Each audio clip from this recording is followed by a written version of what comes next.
Let's divide 426 by 2. Hey super math stars, don't forget to smash that like button and subscribe to Let's Stud for more awesome math adventures. Alright, let's dive into our first step. We're bringing down the 4, ready for action. How many times does 2 fit into 4? You got it, 2 times. Let's check 2 times 2 is 4, perfect. Now we subtract 4 from 4, which leaves us with 0, so smooth.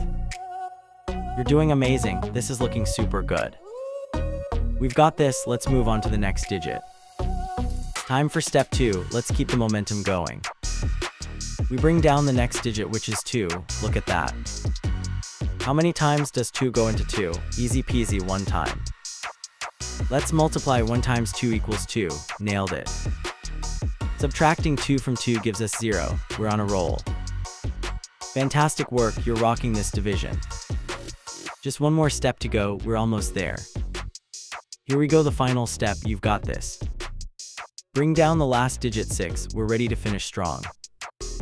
How many times does 2 fit into 6? Think hard, yes, 3 times. Let's check 3 times 2 is 6, exactly right. Subtract 6 from 6 and we get 0, we did it. Incredible job, you solved the whole problem. We've reached the end, give yourselves a big clap. So 426 divided by 2 is 213.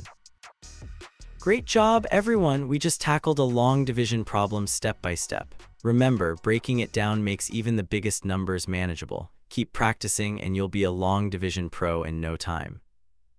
Woohoo, you did it! Keep shining, math superstars. For more fun math, check out our other videos on Let's Stud.